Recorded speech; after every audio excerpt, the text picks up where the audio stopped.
반전과 반전, 역전과 역전이 일어나는 일들, 결국 합하여 선을 이루게 하시는 하나님의 결말 앞에 우리 모두를 세우시기에 신나고 짜릿합니다. 그리스도인들은 그 맛에 삽니다.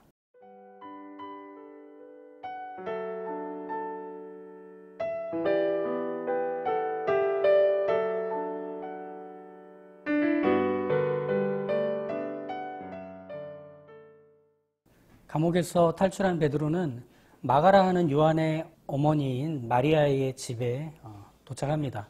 마리아의 집에선 성도들이 함께 모여서 기도를 하는 중이었죠. 베드로가 무사히 안전히 돌아올 수 있도록 말이죠. 베드로는 급히 문을 두드렸고 로데라고 하는 어린 소녀가 문 두드리는 소리를 듣고 이 문 앞으로 갑니다. 그리고 베드로의 음성을 듣죠. 너무 기뻐서 집 안으로 뛰어들어갑니다. 그리고선 집 안에 있는 성도들에게 베드로가 대문 밖에 있어요 라고 외칩니다. 이 말을 들은 집안에서 기도하던 성도들은 로데에게 미쳤다라고 얘기하죠. 무시하거나 화를 내는 게 아니라 황당한 얘기를 했다는 겁니다. 로데는 진짜라면서 자기가 베드로의 목소리를 분명히 들었다고 얘기하죠. 그러자 성도들이 이렇게 말합니다. 15절을 보시면 내가 들은 게 베드로의 목소리가 맞다면 그건 베드로의 천사일 거야 라고 얘기합니다. 그 와중에 아직 밖에서 베드로가 있습니다. 문을 계속 두드리죠. 성도들이 문으로 갑니다. 그리고 문을 여니 정말 베드로가 문 밖에 있었습니다. 모두가 그 베드로를 보고 놀라죠. 이 베드로의 탈출 장면은 한밤중에 일어났습니다. 베드로도 천사가 찾아와 탈출시켜줬던 일이 너무 얼떨떨한 정도로 갑작스럽게 일어난 일이었고 기도하던 성도들 역시 베드로가 정말 탈출해서 자기 눈앞에 나타났다는 사실이 놀라운 일일 수밖에 없었죠. 그만큼 베드로를 포함해 누구도 베드로가 이렇게 무사히 살아 돌아올 거라고는 기대하지 못했습니다. 베드로는 감옥에 갇혔을 때 나도 야고보처럼 죽겠구나 라고 체념한 채로 잠들었었던, 그래서 천사는 베드로를 깨우기 위해서 베드로의 옆구리를 발로 뻥 차지 않습니까? 그만큼 베드로는 지금의 상황을 뒤집을 만한 것을 상상할 수 없었습니다. 또 베드로가 무사히 돌아오기를 바라면서 함께 모여서 기도했던 성도들 역시 베드로가 문 밖에 있다는 로데의 말을 미쳤다라고 반응할 수밖에 없었던 것도 그런 일이 정말 일어날 수 있을까라고 생각했기 때문이죠. 그만큼 하나님이 하시는 일은 그게 우리의 상상을 항상 초월하는 일들일 경우가 참 많습니다. 그래서 그리스도인의 삶이란 참 익사이팅한 것 같습니다. 너무 재밌고 신나죠. 반전과 반전, 역전과 역전이 일어나는 일들, 결국 합하여 선을 이루게 하시는 하나님의 결말 앞에 우리 모두를 세우시기에 신나고 짜릿합니다. 그리스도인들은 그 맛에 삽니다. 야고보를 죽였던 헤롯의 결말도 그래 보입니다. 왕의 지위와 권력을 유지하기 위해서 헤롯은 교회를 향해 칼을 겨눕니다. 그리고 야고보를 먼저 죽이고 이제 베드로도 잡아 가뒀었죠. 하지만 이 베드로의 탈출로 인해서 세상 권력 역시 교회를 막지 못한다는 것을 광고한 꼴이 돼버렸습니다. 그래서 베드로가 탈출했다는 보고를 받고 나서 두루 찾아다녔지만 결국은 찾지 못해서 베드로를 감시했던 파수꾼들을 잡아다가 죽여버립니다. 그리고 가이사랴로 내려가죠. 이후에 무슨 이유인지는 모르겠지만 두로와 시돈 사람들은 이 헤롯에게 큰 미움을 삽니다. 헤롯이 다스리는 지역에서 양식을 얻어와야 했기 때문에 헤롯의 미움을 산 일은 목숨이 걸린 위험한 상황이었어서 이 두로와 시돈의 사람들은 왕의 침소를 맡고 있는 블라스도에게 헤롯의 마음을 누그러뜨려 달라고 도움을 요청합니다. 하루는 헤롯이 화려한 왕복을 입고 왕위에 앉아서 백성들을 향해 연설을 합니다. 그때 이 백성들은 헤롯의 연설을 들으며 이 소리는 신의 소리다. 사람의 소리일 수 없다. 라며 추켜 세우고 찬사를 보냅니다. 그 추켜 세우고 찬사를 보내는 사람들 중에는 물론 두로와 시돈 사람들도 있었을 겁니다. 자신들을 미워하는 마음을 누그러뜨리고 싶었겠죠. 그리고 그 곁에는 두로와 시돈 사람들에게 요청을 받은 블라스도도 거들었을 겁니다. 그렇지만 그 찬사와 추켜 세우던 말에 취한 헤롯을 하나님은 천사를 보내서 벌레를 먹어 죽게 합니다. 여기서 벌레를 먹어 죽었다라고 하는 것은 큰 벌레가 나타나서 헤롯을 와그작 삼켜버렸다 이런 뜻이 아니라, 가능한 추측은 다량의 회충이 성충이 돼서 소장에서 이렇게 공 모양으로 서로 얽혀버린 거죠. 그래서 장폐색이 왔고 이 급성 복부 질환으로 인해 죽음을 맞이하게 된 것이라고 볼 수 있습니다. 여튼 분명한 것은 야고보를 자신의 왕위를 유지하기 위한 먹이로 삼았던 헤롯, 그리고 베드로를 잡아 가뒀고 유대인의 마음을 사고 로마 황제의 신임을 얻으려고 했던 헤롯은 이렇게 자기 뱃속에서 키운 벌레에 의해 죽게 됩니다. 평생 이 헤롯이 봤던 건 할아버지 헤롯, 아버지 헤롯이 했던 것처럼 왕위를 지키기 위해서는 그 무엇이든 할 수 있는 2살 미만의 어린 아이들도 몰살시켜버릴 수 있고, 그리고 하나님의 사람인 세례 요한도 목을 베어 죽여버릴 수 있는 그 잔인함을 서슴없이 일으킬 수 있는, 그걸 어릴 때부터 이 헤롯은 봐왔습니다. 그러니 교회와 야고보를 죽이는 일은 자신의 왕위를 지킬 수 있다면 서슴없이 할 수 있는 거죠.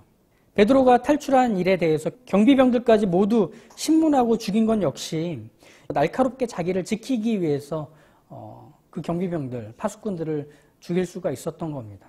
이렇게 사람은 불안과 두려움이 찾아오면 칼을 들곤 합니다. 지키려고 하는 게 언제 사라질지 모른다는 불안에 휩싸이게 되면, 외부에 의해서 자신이 지켜야 하는 것들이 위협을 받고 있다고 여기게 되면 사람은 헤롯처럼 그 불안함과 불확실성을 없애기 위해서 칼을 듭니다. 그 칼을 들고 사람을 직접 죽이지는 않더라도 이 위기를 모면하기 위해서 거짓말을 하거나 장부를 거짓으로 꾸미거나 고의로 할 말을 하지 않고 침묵하는 것 등으로 자기 것을 지키기 위해서 그런 행동들을 감행하죠. 그건 칼을 든 것과 같은 것입니다. 정상적이지 않은 모습이죠. 상식적으로는 해서는 안 되는 일들, 사람다움을 갉아먹는 나쁜 일임에도 그 비정상적인 일들에 서슴없이 나서는 겁니다. 왜냐하면 불안을 걷어내기 위한 치열함 때문입니다. 내 것을 모두 잃을 것만 같고 지금까지 살아온 삶이 부정당할 것만 같은 그 두려움과 불안에 취하게 되면 사람은 자기만의 방식으로 그걸 지켜가려고 한다는 겁니다. 헤롯이 왕위를 지키기 위해서 칼을 들었던 건 역시 모든 불안 요소를 없애기 위해 했던 지독한 강박의 결과였던 거죠. 그런데 헤롯처럼 이런 불안과 두려움이 다른 사람에게 피해를 주는 것으로만 끝나느냐? 그렇지 않습니다. 속에서 키운 벌레에 의해 잡아먹히는 것처럼 사람은 이 불안과 두려움 때문에 스스로를 망가뜨리기도 합니다. 불안 때문에 잠을 이루지 못해 생기는 불면증, 밤을 하얗게 지새죠. 강박적으로 무언가에 심각하게 집착하게 되고, 그리고 다양한 것들의 중독 증상을 보이곤 합니다. 그것이 일상생활과 관계를 붕괴하게 만드는데도 불안만 해소될 수 있다면 포기하지 않고 그 일을 계속 지속해 갑니다. 그렇게 망가져 가는 거죠. 이렇듯 불안과 두려움은 사람답지 못한 모습으로 행동하게 하거나 자기 자신을 망가뜨리는 결과로 나타나는 경우가 많습니다. 헤롯처럼 말이죠. 그렇다면 이런 불안과 두려움은 그리스도인이라면 찾아오지 않을까요? 그리스도인들은 이런 불안과 두려움에서 한 걸음 떨어져 있는 걸까요? 십자가 목걸이를 목에 걸고 다니고 차 안에다가 성경책을 갖다 두면 이 불안에서 벗어날 수 있고 불안과 상관없을까? 오늘 우리가 보는 이 사도행전 12장의 내용에서 보면 베드로와 교회 성도들 역시 이 불안에 사로잡혀 있습니다. 그들도 자유롭지 않죠.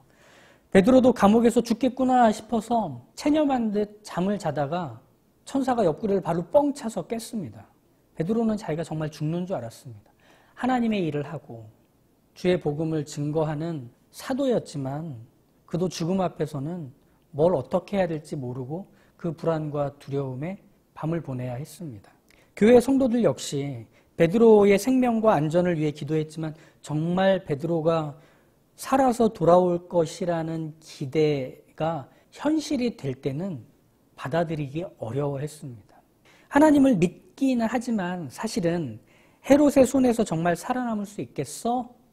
라는 의심과 불안은 베드로와 성도들이 하나님을 믿으면서도 한켠에 두고 있었던 감정, 생각이었다는 거죠. 어떻게 이런 이중적인 모습을 베드로가 보이나, 초대교회 성도들이 보이나, 우린 좀 안타깝게 여깁니다. 근데 우리도 마찬가지입니다. 우리도 거기서 많이 벗어나 있지 않습니다. 하나님이 도와주실 것을 믿습니다. 하지만 동시에 전전긍긍해하는 나, 불안해하는 나, 걱정하는 나는 여전합니다. 난 하나님이 다 해주실 걸 알아. 난 그걸 믿어. 그러니 난 무섭지도 않고 두렵지도 않아. 난 아무렇지도 않아. 이렇게 웃으면서 당당하게 얘기하는 분 앞에서 야, 대단하다 이런 생각이 들기보단 아유, 저 어떡하지? 하는 생각이 듭니다. 자꾸 현실에서 발이 떨어진 얘기를 하는 것 같아서 그렇죠. 믿는 사람들에게도 있는 이 불안함, 의심, 전전긍긍해하는 것은 하나님의 전능하심, 하나님의 선하심을 믿지 못해서가 아닙니다. 이 그리스도인의 불안함은 전능하시고 선하신 하나님이 하실 일이 어떤 것일지를 모르기 때문에 찾아오는 겁니다. 초대교회 성도들에게서는 이 불안함이 그저 자연스럽게 계속 쌓여갔을 겁니다. 예수님이 부활하셨죠.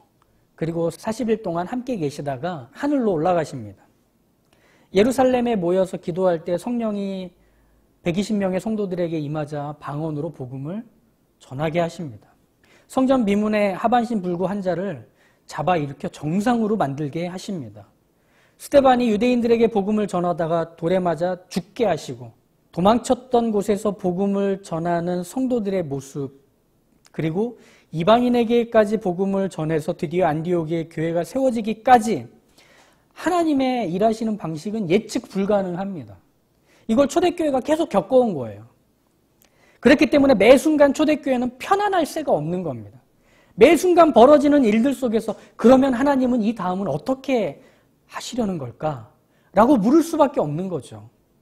그런 성도들의 모습은 믿음이 없어서일까요? 잘못된 신앙 때문일까요? 그렇지 않습니다. 하나님을 믿는 것은 분명하지만 하나님이 어떤 방식으로 뜻을 이루시고 일을 해나가실지에 대해서는 알지 못하기 때문에 그런 겁니다.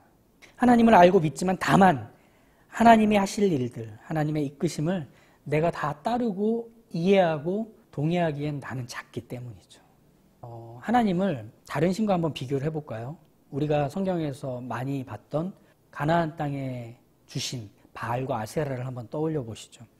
바알과 아세라는 농경사회에서는 절대적인 자리를 차지하던 농사의 신들입니다. 풍년과 번성을 위해 농사를 주관하고 강수량을 조절하는 책임과 능력을 갖고 있는 신이었죠. 그러다 보니 한 해 농사를 지을 때 바알과 아세라의 환심을 사기 위해서 사람들은 제물을 바쳐 제사하고 그 신들의 요구를 적극적으로 따랐습니다. 그래서 가나안에 살던 정착민들은 이 농사의 신들에게 심지어 자기의 자녀들까지 제물로 갖다 바치는 일을 서슴지 않았죠. 그래야만 1년 동안 농사를 짓고 그 수확물로 살 수 있었기 때문입니다. 바알과 아세라 신은 제물을 요구하고 다양한 방식의 종교적인 규범과 진심 어린 태도까지 요구하는 신이었습니다. 동시에 반드시 만족한 것에 대한 대가를 지불해 줘야만 하는 신들이기도 했습니다. 만족스러운 제물을 받으면 이 신들은 비를 내려줘야만 합니다. 한 해 농사를 책임져 줘야만 합니다. 바알과 아세라 신은 비와 열매의 생육을 다스리는 능력은 탁월했지만 그 외의 것에는 아무런 의지와 결정, 권한도 허락되지 않은 신에 불과했던 거죠. 그러니 누구도 바알과 아세라를 극진히 섬기지만 이 농사의 신은 농사에 갇혀있는 신에 불과할 뿐이었습니다.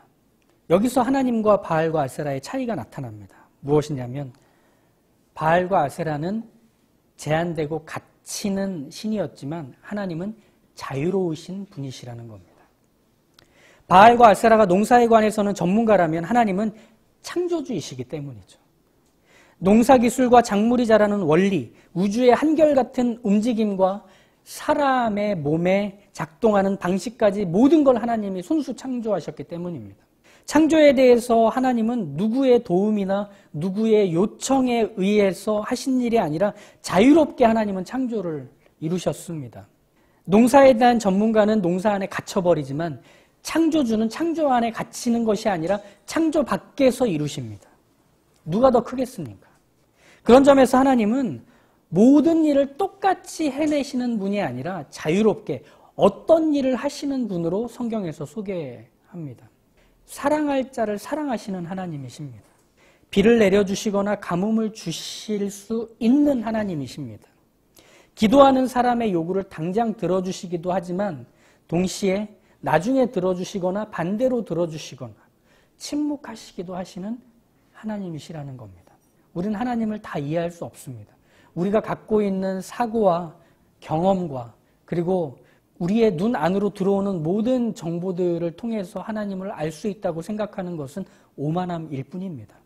그렇기 때문에 우리는 이 하나님의 자유로우심이 불편하고 불안할 수밖에 없는 게 사실입니다.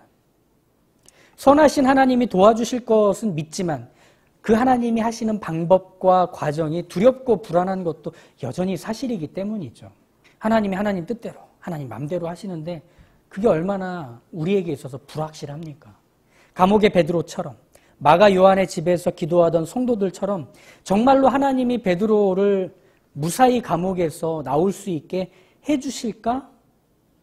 그 방법은 뭘까? 기대도 못할 방법들로 일하시는 하나님이 놀랍긴 하지만 또 한편으로는 다음에 또 어떤 일을 하실까가 불안하기도 한 겁니다.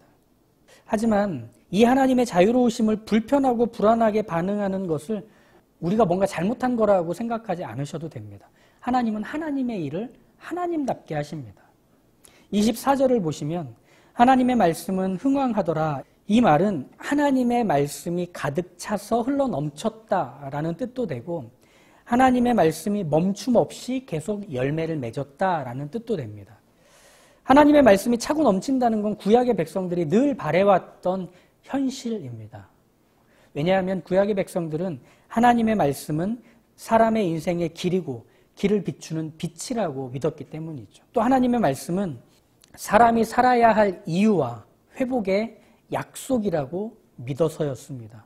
즉 하나님의 말씀은 인생에게 소망이 되기 때문에 그래서 그 하나님의 말씀이 차고 넘치는 일이 매일 계속되기를 늘 바래왔습니다. 이것이 바로 지금 교회와 성도들에게 일어난 겁니다. 하나님의 말씀이 화수분처럼 계속 쏟아지는 겁니다. 그렇다면 이 원인은 야고보의 순교 때문이었을까요? 아니면 베드로가 헤롯의 칼날을 피해 기적적으로 감옥에서 탈출했기 때문이었을까요? 이 두 가지 사건은 연속해서 일어납니다. 그러니까 두 개가 붙어있는 사건입니다. 둘 중 하나의 사건의 결과가 하나님의 말씀이 차고 넘친 원인이 되었다고 말하지 못한다는 겁니다. 그러니 이렇게 생각할 수 있겠죠. 소중하고 탁월한 사람이 희생해야 하나님이 비로소 말씀의 은혜를 베푸시는가? 감옥 같은 고난과 역경의 순간에도 하나님이 하실 것을 믿으며 숙면을 취해줘야 하나님의 말씀의 부흥이 일어나는가? 우리는 그렇게 생각하고 싶습니다. 이런 결과의 원인을 우리가 알아서 그 원인을 계속 발생시키고 싶은 거죠. 우리가 각오를 할 테니까 말씀의 부흥을 달라고. 우리가 견디며 기다릴 테니까 말씀의 은혜를 달라고 하는 것 말입니다. 하지만 이건 우리가 하나님을 너무 배려하는 겁니다. 동시에 우리 자신에게 너무 많은 책임을 지우는 일이기도 합니다. 만약에 말씀의 부흥이 일어나지 않아서 은혜를 받지 못하는 것이 있다면 그건 전적으로 그 사람 책임이 되기 때문입니다.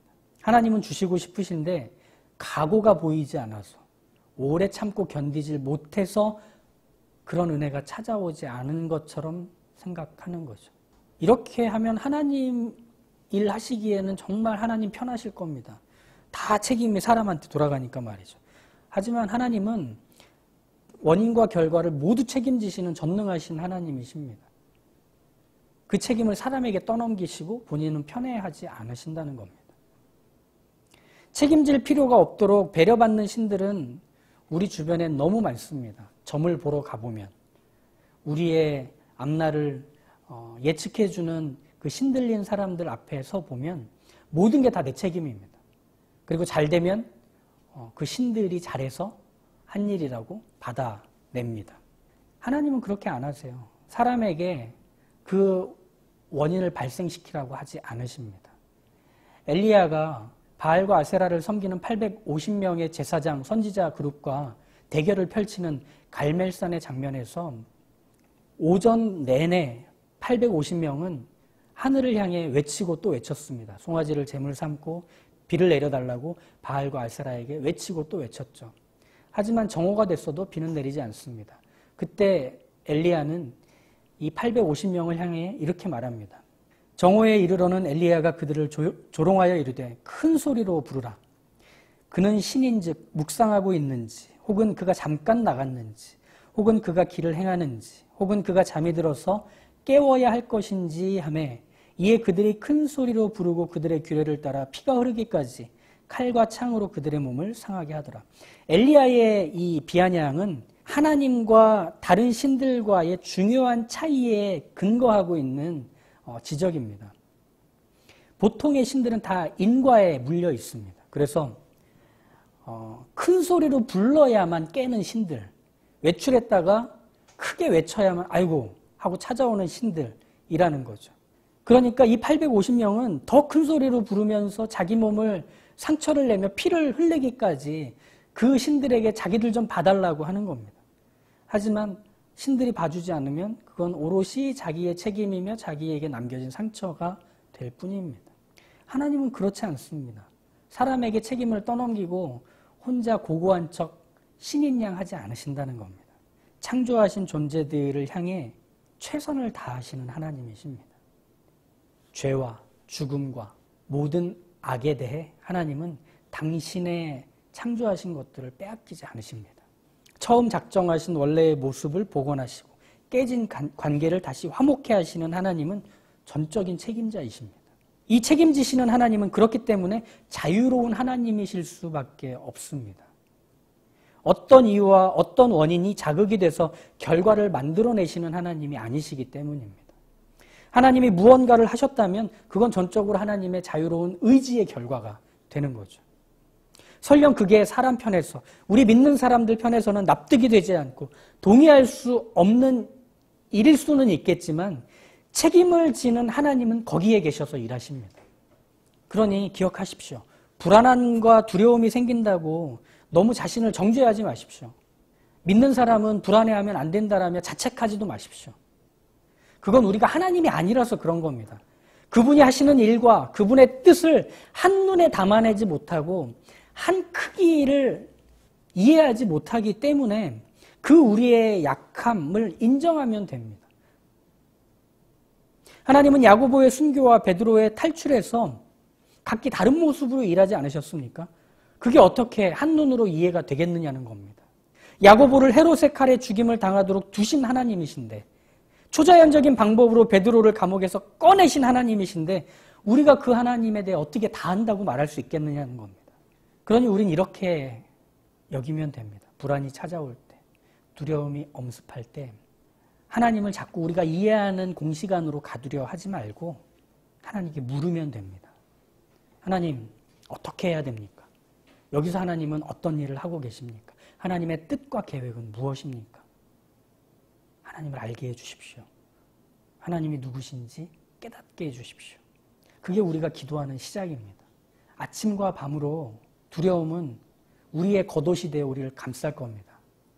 우리를 불안하게 하고 염려로 떨게 하고 해야 될 일들도 하지 못하고 우리 안으로부터 망가지게 하며 우리 외부에게 탓을 돌리게 만들 것입니다. 무언가를 빼앗아서 내 것을 지키려고 하는 것 이외에는 할 수 있는 게 없음에도 그 일을 집착하게 만들 겁니다. 그때 시선을 돌리십시오. 하나님이 계신 곳으로 말이죠. 염려와 두려움, 불안은 아침 안개와 같습니다. 새벽녘에 빛이 떠오르면 그 안개들은 다 흩어집니다. 하나님이 살아계시다는 것을 믿게 해달라고, 그 하나님과 함께하는 오늘이 되게 해달라고 기도하면 됩니다. 하지만 기도할 때 동시에 이것도 필요할 것 같습니다. 하나님이 누구신지를 떠올리기 위해선 하나님을 소개하고 있는 성경을 읽어야 합니다. 성경을 읽을 때 우리에게 은혜의 약속을 주신 하나님의 말씀을 암기하면 도움이 많이 됩니다. 그래서 아침과 밤으로 염려와 두려움이 나의 겉옷이 되려 할 때 그 말씀을 떠올려서 하나님을 기억하고 기도해 보기로 하시죠. 주야로 주의 말씀을 묵상하는 자에게 하나님은 하나님 자신을 기꺼이 보이고 알리실 것입니다.